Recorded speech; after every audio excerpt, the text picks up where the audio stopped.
بسم اللہ الرحمن الرحیم نحمدہ ونصلی ونسلم علی رسولہ الکریم اما بعد۔ پچھلی ویڈیو کے اندر ہم نے سورۃ فاتحہ کی 4 اور 5 نمبر آیات کو تجوید اور معنی کے ساتھ پڑھنا سیکھا اور ان کی مختصر تفسیر اس میں عرض کی تھی۔ آج انشاءاللہ العزیز اس ویڈیو کے اندر ہم سورۃ فاتحہ کو مکمل کریں گے۔ تو سب سے پہلے ہم اس کو پڑھتے ہیں کہ ہم نے تجوید کے ساتھ سورۃ فاتحہ پڑھنی کس طرح ہے۔ تو سب سے پہلے اس کو شروع کرتے ہیں، صراط الذین انعمت علیہم غیر المغضوب علیہم ولا الضالین۔ تو یہ پڑھنے کا طریقہ ہے۔ اب ہم اس کا معنی جانتے ہیں کہ اس کا معنی، ان آیات کا معنی کیا ہے۔ تو انسان نے جب پچھلی آیت کے اندر کہتا ہے کہ اہدنا الصراط المستقیم، اے اللہ ہمیں سیدھا راستہ دکھا، تو اب سیدھا راستہ آگے اللہ نے اس کی وضاحت کی ہے کہ سیدھا راستہ ہے کون سا۔ تو بندہ کہتا ہے صراط الذین انعمت علیہم، اے اللہ اس راستے پہ چلا کہ جس راستے پر چلنے والوں پر آپ نے انعام کیا۔ اللہ نے کن لوگوں پہ انعام کیا، اس کو اللہ رب العزت نے قرآن پاک کے اندر ایک اور جگہ پہ ارشاد فرمایا اولئک الذین انعم اللہ علیہم من النبیین والصدیقین والشہداء والصالحین۔ فرمایا اللہ نے جن لوگوں پہ انعام فرمایا ان میں سے سب سے بہترین طبقہ، سب سے بہترین گروہ فرمایا وہ انبیاء علیہ السلام کی جماعت ہے۔ تو اللہ نے انبیاء علیہ السلام پر انعام فرمایا۔ اس کے بعد انبیاء کے بعد دوسری جماعت فرمائے وہ صدیقین کی ہے، کہ اللہ نے صدیقین پر اپنا انعام فرمایا۔ تو صدیقین سے وہ لوگ مراد ہیں، فرمایا کہ جو علوم نبوت کو حاصل کرتے ہیں اور علوم نبوت کو حاصل کرنے کے بعد فرمایا اس پر عمل کرتے ہیں اور حق بات پر ڈٹ اور جم جاتے ہیں، جس طرح انبیاء علیہ السلام فرمایا کہ حق بات کے سامنے جم جاتے تھے، اگرچہ ان کو فرمایا کہ کسی قسم کی دھمکی دی جائے، کسی قسم کا نقصان پہنچایا جائے، یا ان کو دنیاوی فرمایا کہ کوئی نفع دکھایا جائے، دنیاوی لالچ دیے جائیں، لیکن فرمایا کبھی بھی نبی وہ حق بات سے پیچھے نہیں ہٹتا تھا۔ فرمایا اسی طرح اس نبی کا امتی بھی فرمایا وہ حق بات پر ڈٹ جائے اور جم جائے، تو فرمایا اس کو صدیقین بولتے۔ اس کے بعد آگے اللہ نے شہداء کا تذکرہ کیا کہ والشہداء، شہداء یہ شہید کی جمع ہے، اور شہید کو ہر انسان جانتا ہے کہ شہید کسے کہا جاتا ہے، کہ جو دین اسلام کو بلند کرنے کے لیے میدان جہاد کے اندر فرمایا کہ کافر سے لڑتا ہے اور لڑتے لڑتے کافر کے ہاتھوں سے مارا جاتا ہے، اس کو شہید کہا جاتا ہے۔ اللہ اپنے اس بندے پہ بھی اپنے انعام سے اس کو نوازتے ہیں۔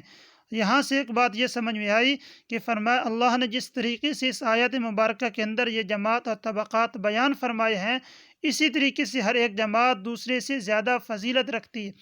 جس طرح اللہ نے یہاں پہ 4 جماعتوں کا تذکرہ کیا، ایک انبیاء، دوسری صدیقین، تیسری شہداء اور چوتھی صالحین۔ تو سب سے بہترین جماعت فرمایا کہ انبیاء علیہ السلام کی جماعت ہے۔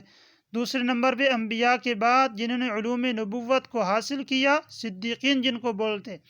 پھر اس پہ عمل کیا اور حق بات پر قائم اور ڈٹ گئے، اس کو بولا۔ فرمایا انبیاء کے بعد اللہ نے ان کو رتبہ اور مقام عطا فرمایا، اور تیسرے نمبر پہ اللہ نے شہید کو مقام عطا فرمایا، اور چوتھے نمبر پہ فرمایا والصالحین، نیک لوگ، عبادت گزار، فرمایا جو اللہ کو کثرت کے ساتھ یاد کرنے والے ہیں، اللہ اپنے ان بندوں پر بھی انعام فرماتے۔ تو یہ ہے فرمایا کہ جن پر اللہ نے انعام کیا یہ انعام یافتہ لوگ ہیں۔ تو انسان نماز کے اندر اللہ سے یہ دعا کرتا ہے، اے اللہ مجھے بھی ان لوگوں کے راستے پہ چلا دے۔ اس کے بعد آگے انسان کہتا ہے غیر المغضوب علیہم، اے اللہ مجھے ان لوگوں کے راستے پہ نہ چلانا جن پر تیرا غضب نازل ہوا، اور آگے کہتا ہے ولا الضالین، اور اللہ نہ ان لوگوں کے راستے پہ چلانا کہ جن کو تو نے گمراہ کر دیا۔ اور مغضوب علیہم، مغضوب سے کون سے لوگ مراد ہیں، اور ولا الضالین سے کون سے لوگ مراد ہیں۔ اس کو ہم جانتے ہیں مغضوب کہتے ہیں اس جماعت، اس گروہ کو کہ جو دین اسلام کو سمجھتے ہیں، جانتے ہیں کہ یہ برحق دین ہے، اور جاننے کے باوجود اس پر عمل نہیں کرتے، اس کے اوپر اپنا اسلام قبول نہیں کرتے، تو فرمایا ان کو اللہ نے مغضوب کہا کہ ان میرے بندوں پر جو ہے میں اپنا غضب نازل کرتا ہوں، ان کے اوپر اللہ کا قہر، اللہ کا غصہ نازل ہوتا ہے۔ اور ولضالین سے مراد فرمایا کہ وہ لوگ ہیں کہ جن کو جو ہے فرمایا جن کے پاس جو ہے علم ہی نہیں ہے، جو جانتے ہی نہیں ہیں دین اسلام کو، جن کے پاس علم نام کی کوئی چیز ہی نہیں ہے، فرمایا جس طرح جو ہے نصارہ ہے۔ اور مغضوب سے مراد جیسے یہودی تھے کہ یہودی دین اسلام کو برحق جانتے تھے، لیکن اپنی دنیاوی مفاد کی خاطر جو ہے فرمایا کہ دین اسلام کو قبول نہیں کیا۔ یا اسی طریقے سے میں اور آپ بھی ہو سکتے ہیں کہ ہمارے پاس دین کا علم ہو، اور علم کے آ جانے کے بعد ہم اپنے اس کے مطابق عمل نہ کریں، کس لیے؟ اپنے کسی دنیاوی مفاد کی خاطر، تو فرمایا ہم بھی اسی کے اندر شامل ہو جائیں گے، مغضوب علیہم، کہ ہمارے اوپر بھی اللہ کا غضب اور غصہ نازل ہوگا۔ اور وہ لوگ کہ فرمایا جو دین اسلام کو حاصل ہی نہیں کرتے، سمجھتے ہی نہیں ہیں، فرمایا وہ ولضالین کے اندر شامل ہوں گے، اللہ ان کو گمراہ کر دیتا ہے، اور یہ فرمایا کہ گمراہ کن لوگ ہوتے ہیں۔ اور سورۃ فاتحہ چونکہ ایک دعا ہے، تو اس کی اختتام پر انسان کہتا ہے آمین، اے اللہ جو کچھ میں نے اس دعا کے اندر مانگا ہے مجھے وہ عطا فرما اور میری اس دعا کو قبول فرما۔ اس لیے تو مفسرین لکھتے ہیں، فرمایا اس صورت مبارکہ کے اندر اللہ نے اپنے بندوں کو دعا مانگنے کا طریقہ سکھایا ہے۔ وہ کس طرح؟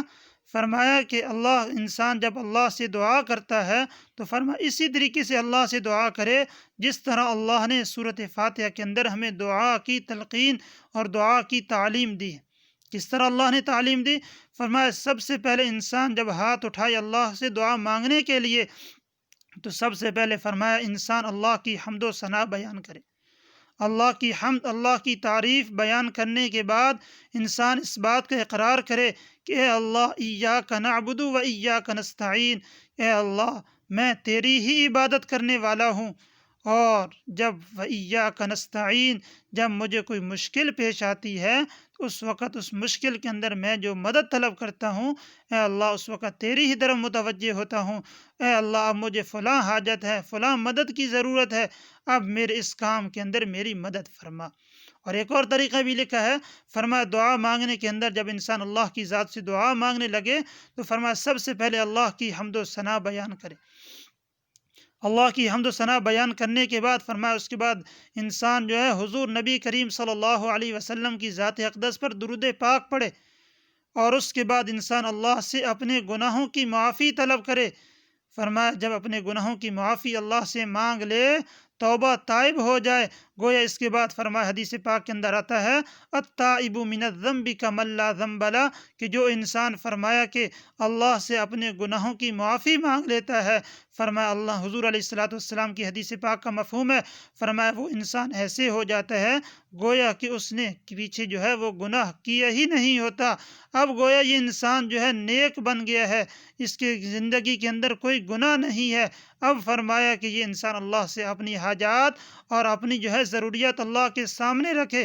گویا یہ اللہ کا ولی بن چکا ہے۔ اب اس صورت کے اندر جب انسان اللہ کی ذات سے اپنی دعا مانگے گا، اپنی ضرورت پوری کروائے گا، اللہ اپنے اس بندے کی دعا کو ضرور بضرور قبول فرمائیں گے۔ اللہ رب العزت کی ذات سے دعا ہے کہ جو کچھ کہا سنا اس پر عمل کرنے کی ہمیں توفیق عطا فرمائے، اور جو ہے اللہ تجوید کے ساتھ اور معانی کو سمجھ کر ہمیں نماز پڑھنے کی توفیق عطا فرمائے۔ وآخر دعوانا ان الحمد للہ رب العالمین۔